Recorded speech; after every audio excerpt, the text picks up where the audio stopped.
Hi everybody and welcome to today's video. Today I'm talking about bullet journaling and how and why it works for me and what I do. Now, over the last few months on places like Reddit, I've shared a little bit about my minimalist bullet journaling, and I've never quite done a video like this where I've done my setup and shown how I'm going to make it work. And so what I have is, disclaimer, this isn't the bullet journal I'm going to be using as my personal bullet journal. The reason being is that, well, to be honest, they're quite personal for me. I put all my to-do lists and tasks and things like that in my bullet journal and track certain habits. And well, I'm a type 1 diabetic, so I track a lot of things to do with that. And those are things that, well, to be perfectly frank, you guys just don't need to see. So what I have here is an Archer and Olive A5 journal. Archer and Olive make the most beautiful journals. And this is their bullet grid or dot grid journal. And I'm going to be using this as my journal for this video series that I'm going to do across the year, where I sort of like track my bullet journaling and ideas I have and things like that. So what I'm doing today is my basic minimalist journal setup. It's coming up, well, when I think this video goes live, it'll be early in the new year, so I would have just started it. It's almost New Year's here, and so I'm filming it today. So let's get started. So firstly, we have the actual journal. Now, as I said, Archer and Olive make beautiful journals, and this is absolutely no exception. They have 168 GSM paper, 160 GSM paper. Now, it's ultra thick. GSM, like the weight of a paper doesn't always equate to the quality of the paper. But Archer and Olive notebooks are really nice. And also, I just also have to say, I don't use fountain pens in my bullet journal. There is a reason for this, and that is things like dry time. And if I'm planning ahead, I don't want to have to wait for ink to dry and all that kind of stuff. So in here, this is a Galen leather extra large pencil case. Beautiful case. In here, I have the basic supplies I use to do things like bullet journaling. A nice fresh eraser. I do love a new eraser. New year, new eraser. Sharpener.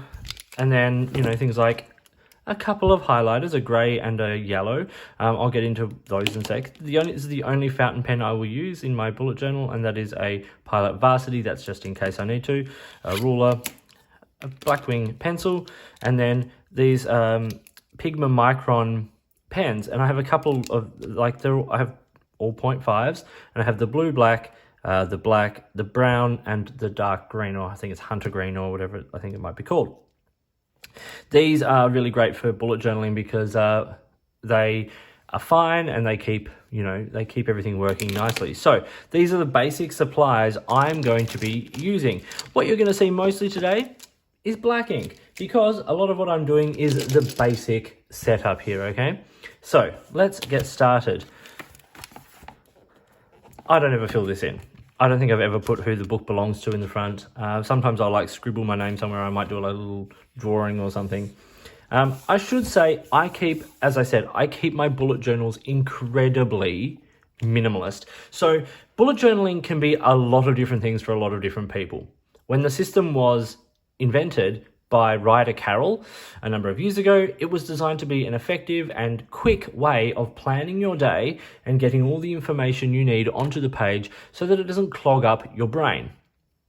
And that's wonderful, because what I find is that for me, I've tried to do the big artistic bullet journaling, and I end up spending more time planning than doing a lot of the actual tasks. So the idea for me is to get the information on the page, to get the tasks on the page, to track what I need to track, and yeah, basic stuff like that. So what I'm going to be showing today is things like my key, my future log, my monthly page, my weekly page, and my daily page.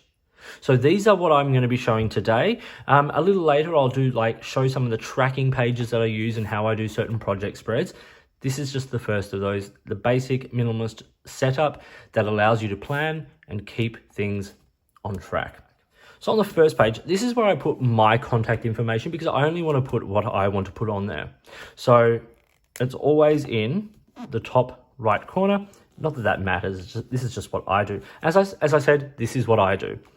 So I put my name,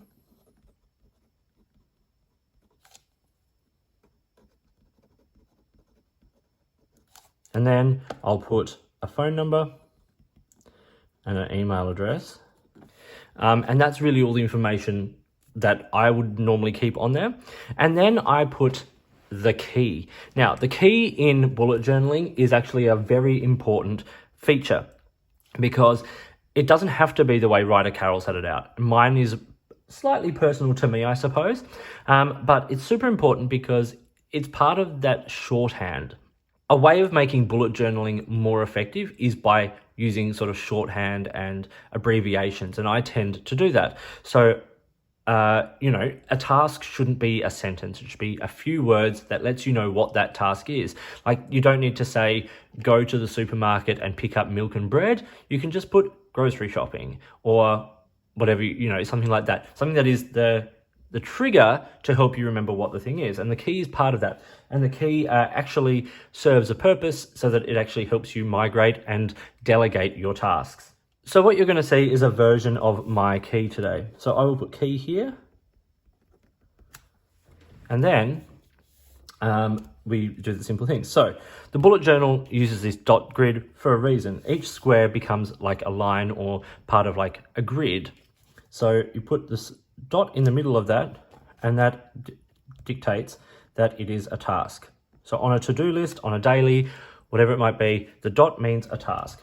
Then my personal system, each day I circle one of those task dots, and that is my swallow the frog.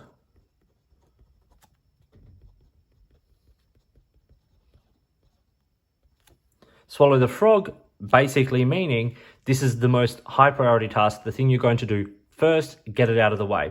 So if there's something that you've been dreading and putting off, make that your swallow the frog task. The whole day will be easier once you have done it.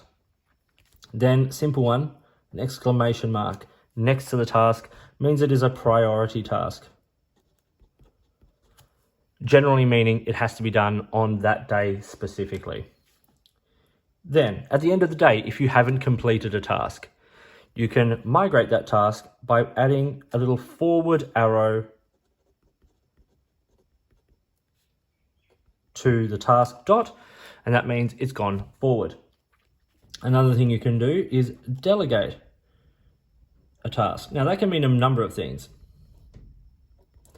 Delegating a task can mean that you have given that task to someone else, in which case sometimes I will put a little line through that as well. Or it can mean that you've put it back into the future log, because what you find in the daily list, a task on the daily page, is that as tasks come up in your mind or you are told to do certain things or whatever the case may be, you can add them to that list. It doesn't necessarily mean they're to be done that day. They're just things that need to be done. And then the next morning or at the end of the day, you can look at that list and go, okay, that needs to go into March, or that needs to go wherever the case may be. Then a simple, couple of other task signifiers. First is for a completed task. Just a simple cross through the task, or for a cancelled task, meaning that, it's something that doesn't need to be done anymore. Put a line through it like that. As I said, sometimes with the delegated one, I'll do that line as well, because it just lets me know that I've given that task to someone else to be done, not something I need to worry about anymore. Then I have certain other kinds of tasks, or abbreviations, I should say. And that is simple things that I put in the lists. So an E with a dot, simple, means an email.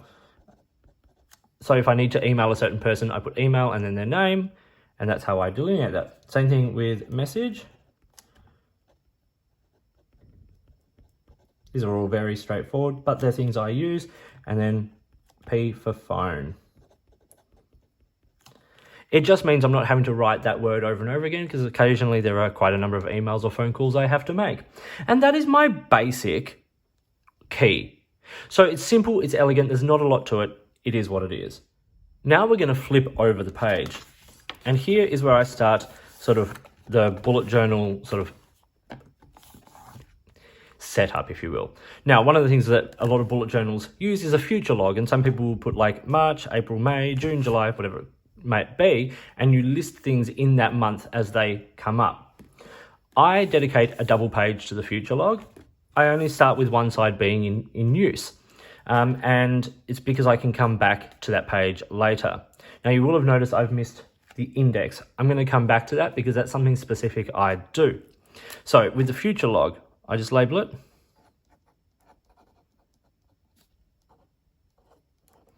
And I actually use a thing called the Alistair method for the future log. It's a very, very simple method. What I do is I rule a line across the page, a little way down. I don't measure a lot of these things. I don't count out a lot of these things. They're just kind of like things. So then here what I do is, so I'm starting this in January. So because I'm going to have a monthly page, I don't need to write January onto that list. So I'll start with February, and what I'll do is I'll do 6 months ahead. And then a beyond. So there are 7 categories I need here. So I need 7 dots, 1, 2, 3, 4, 5, 6, 7. And I then go Feb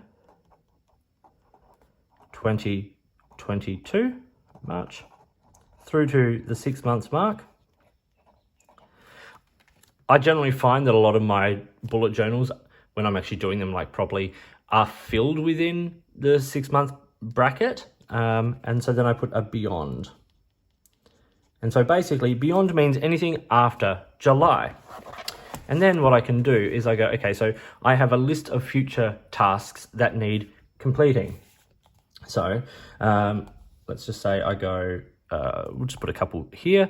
So I start with the dot because it is a task. And so once it is completed, I can cross it here and where I put it. And I go car service, let's say. And that needs to be done in March. So under the March line, I put a dot for the task. Then I might need to cancel subscriptions. And so then you work out so I need to cancel those in April. The website hosting is March, and the booking the flights will be done in June. Now, if something is outside of this period, you know, like, what shall we say? Let's say apply for grants.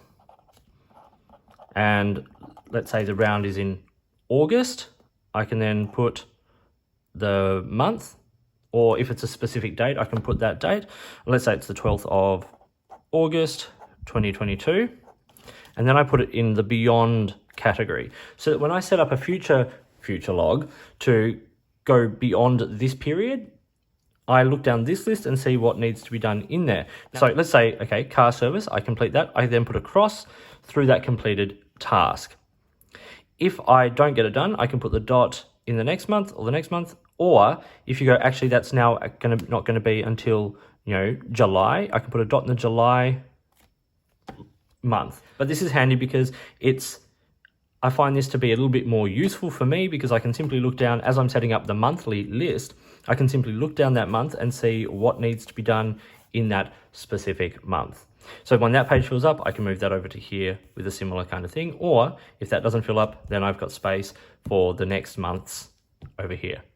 Over the page, we go to the monthly page. So we set this up for January 2022. So it's really handy to know how many dots there are down the page on these. And I know that there's about I think there's 38 sections down the page. But what I do for the monthly is I always actually just start at the bottom and work my way back up. And what I do is I put the dates in the first column there.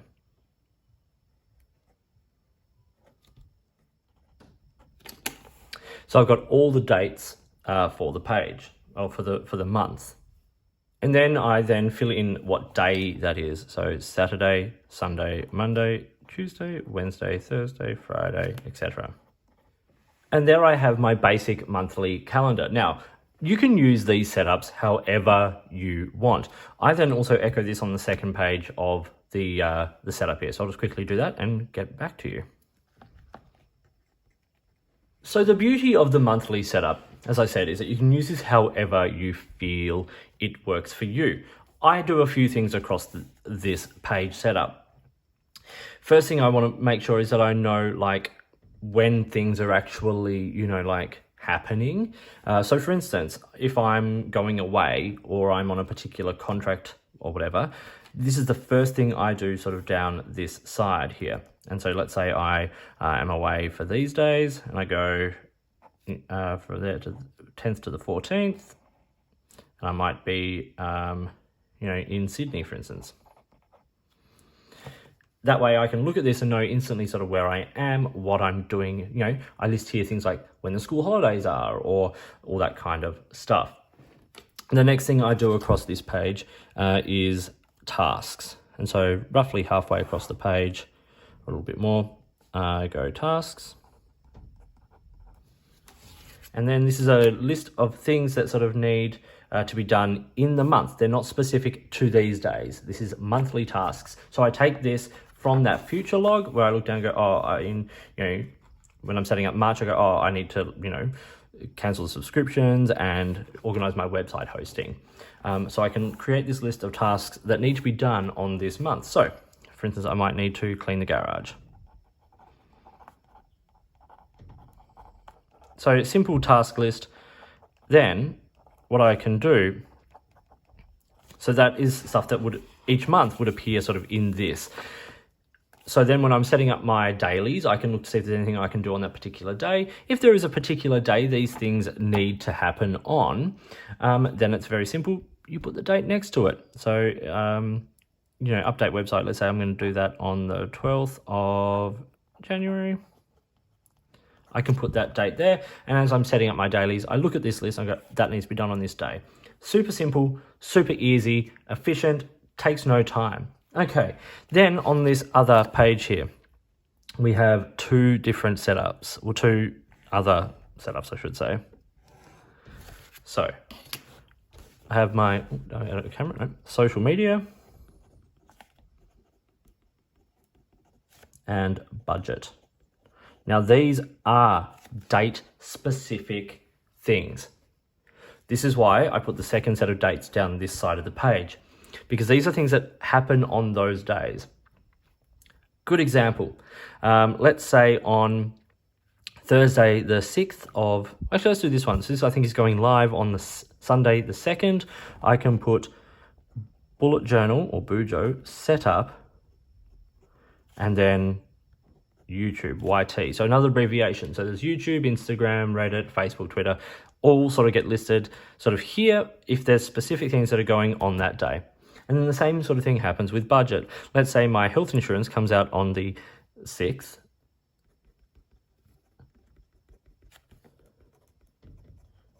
And, you know, my phone and internet come out on the 22nd, which actually I think is fairly close.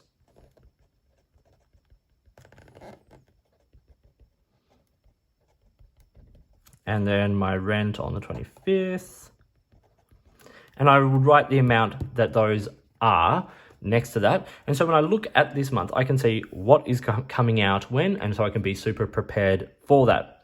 Obviously, if there's extra things you need to fit in, you can write smaller, all of that. But that is my basic monthly layout. And this comes into play when I set up my weekly and daily pages. We're going to do the weekly page now. So this is obviously I look at my weekly starting on a Monday. And Monday is the 3rd of January, so we'll just do that week. Monday 3 to Sunday, well, the Sunday be after that, we've got the 9th. I should know that. And that's January 2022. I set this up most of the time. I will set this up on the Sunday as I'm going into that week, because so that the weekly can be set up so that all I'm doing in each day is setting up the daily page. Easy. Then another thing, setting up from the bottom up, I take 4 lines. 1, 2, 3, 4, and that becomes Sunday. 9. 1, 2, 3, 4.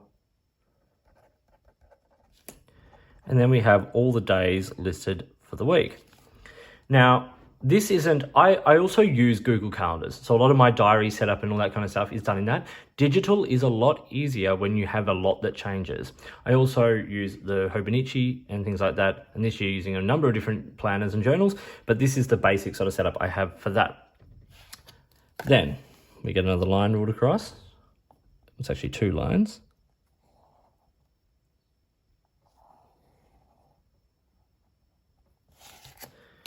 And one is, I say tasks, but it's kind of like tasks and appointments and all of that kind of thing.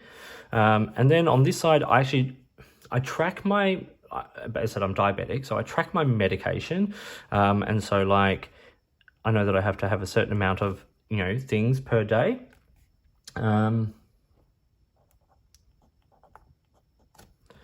so I can track those to make sure I'm actually having them. It's all like, you could use this for any kind of habit tracking or stuff that you need to do every day. Once again, if you turn the page up this way, you could write the like, let's say instead of, for me, it's medication. For you, it might be, go to the gym, clean the bathroom, things that have to happen. And then you can list when you can either use the Alistair method to say this is when they have to happen, and you can use it like a dot system, or I simply just, as I have each of these, I put a cross underneath. It lets me know how often I'm actually keeping up to date with all of my medication. Then under here, this is where you put obviously the tasks for the day. So on Monday the 3rd, I work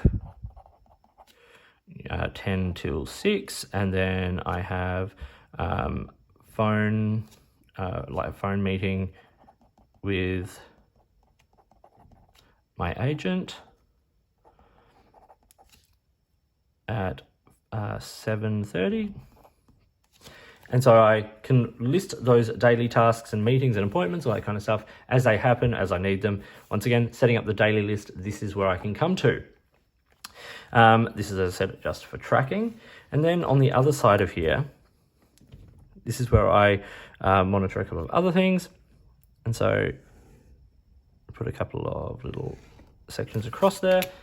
As I said, I'm not counting squares. I'm not doing it precisely. This is so the setup is quick and easy, minimalist and effective. Effective is the key here. So one becomes teaching.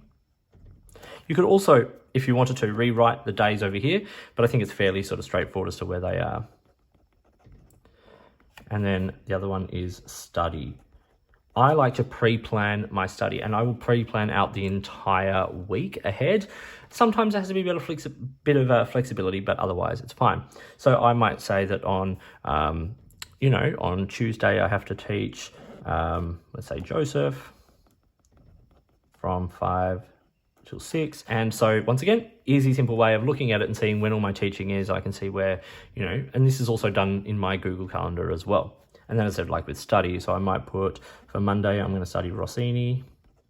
And so sometimes I'll write what the show is itself, or just the composer. I know what I'm talking about when I write all this. So I'll plan out the entire week. It lets me pre-plan what I'm going to study on particular days. It's a good way of making sure nothing gets missed. Then we come to probably what is the most important part of bullet journaling. And that is, for me, the dailies. So all of these pages we have set up here are important when setting up the daily page, because actually this is the time we're going to use a color, because I will always put the day of what I'm starting with in a color. And let's say we're setting up for Monday the 3rd. So first thing that goes on there is Monday 3/1/22, and then the day begins. The daily setup can be a number of different things, and for me, it works as a number of different things. It works both as a to-do list, as a reminder of social media, commitments, all that kind of thing. Some appointments, super important, and then also just a running log of the day or ideas and stuff like that. So let's set it up as it would start the day, and then show an example of how it might end the day. So knowing that on my to-do list I've got like things like I want to clean the garage and things like that. Let's say on Monday I'm going to actually do that.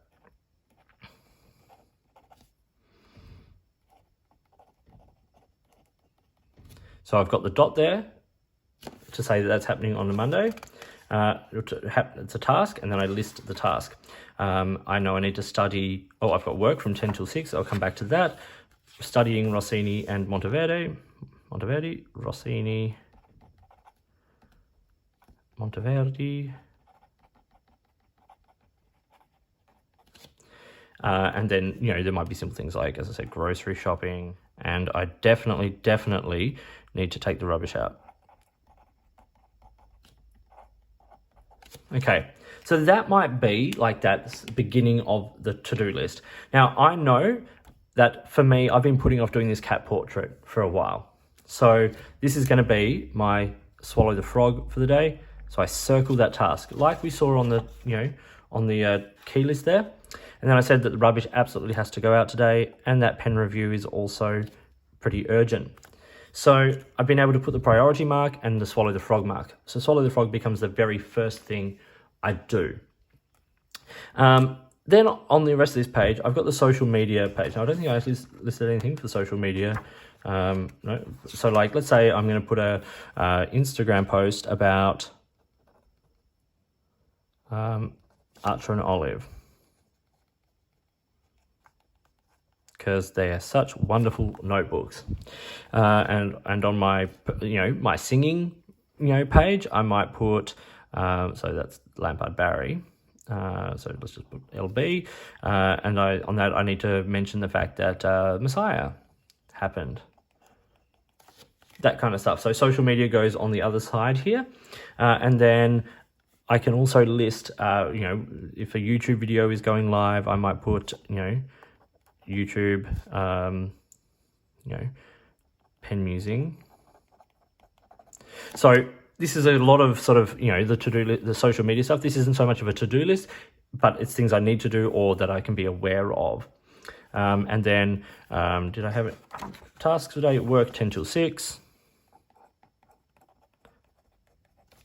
And 7:30 was my agent on the phone. So why am I writing this out again? Well, for me, the reason why this sort of system works is that I sit down in the morning and it takes about 5 minutes to create this page for me for the day. By writing it all down, it's fresh in my mind. I'm not going to miss anything. I'm not going to forget anything. Then throughout the day, this kind of evolves a little bit. So I might realize that, through the phone call with my agent, that I need to return the contract. And that I could take, notes during that phone call meeting here. I can do whatever that may be. And then the next morning, so as I do these tasks, so as I've studied the Rossini, I ticked that off. I definitely studied the Monteverde. I did the grocery shopping. I went to the ATM. I did the cat portrait. It was wonderful. And then I filmed the pen review and I took the rubbish out. But I didn't get around to cleaning the garage or returning the contract. So I can delegate or migrate that. And I'm actually just going to delegate that one back because I won't have time for the next few days to do that. So that stays in this to-do list, not ticked off, not done. Then, as I set up the next day, the next morning, of course, I look at this list again. I see that it didn't return the contract, so I can then put that in the next daily list, as well as checking all these other, so I've got a teaching from 5 till 6 and things like that, maybe, the Bujo setup video is going in. So all this gets listed on the daily page. So we've done the basic setup for how I use the bullet journal. This doesn't have project pages or habit tracking or anything like that. As I said, I will show some of that throughout the year, but this is the basic planning and organization system I use with the bullet journal. Now, I did mention I would come back to the index. Now, there are certain notebooks that have page numbers. These ones, the Archer and Olive ones, don't. So let's just, in the bottom corner, we'll number a few of these pages. Okay, so I've numbered up to where we're up to. Now, a lot of people put an index at the front of the notebook. I actually tend to put it at the back. So I go to the final page when I haven't done ink tests in the book, which I know how this paper works, so I don't need to. And I can create my index. And so the reason I do it at the back, I know that, so page 1 had the key, 2 was the future log, through to July. Then we had, on page 4 was January. Now, this is another place I use color, and I'll use a brighter kind of color. I'll use the brown in this case, because I put the monthly in a different color, it's just so it stands out just a little bit more. That way, when I am looking down through the list, I can find where those months begin. Then we had the weekly on page 6. You don't need to list all of these in the journal, just the pages you tend to come back to, but that was Jan 3 to 9. And once you start to get project pages and those kinds of listings in here, I'll do it in grey letter so you can see sort of the kind of thing you might do. This is just a made up one. Let's say on page 12 there was a project page for Schumann recital.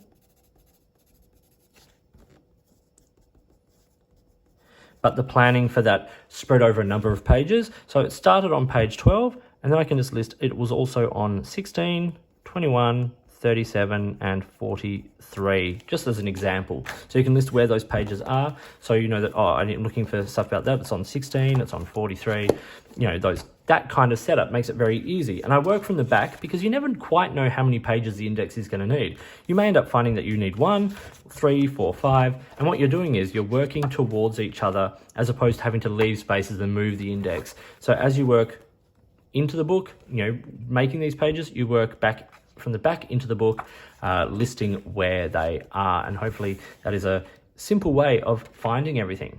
So that is my minimalist bullet journal setup. I know this video was quite long, and hopefully in the editing process it'll come down a little bit, but I think what this does is it's efficient. It takes time away from planning and allows you time to do the doing, and that is what for me bullet journaling is most important. Why it's most important. It's about efficiency and a way of creating a task list or a to-do list or a diary that serves your needs, not you serving it. Not to say that the big artistic bullet journals aren't worthwhile, because they serve different purposes. For me, this minimalist style serves my needs. As I said, I keep this on my desk. I use it daily. I open up first thing in the morning, I get my coffee, I sit down and I work out what I am doing that day. And it's all there. So I hope you found this video interesting and useful. If you did, give it a thumbs up and subscribe to the channel. Hit the notifications button. So get in touch, ask the questions. If you've got products you think I should be looking at, or systems and methods you think I should be looking at, let me know. I'd love to hear about them. If you'd like to support the channel by sponsoring a review or a video or providing items for review, I would love to hear from you. In the meantime, enjoy your bullet journaling. As I said, I hope you found this useful or got some interesting tips or tricks. In the meantime, I'll talk to you soon.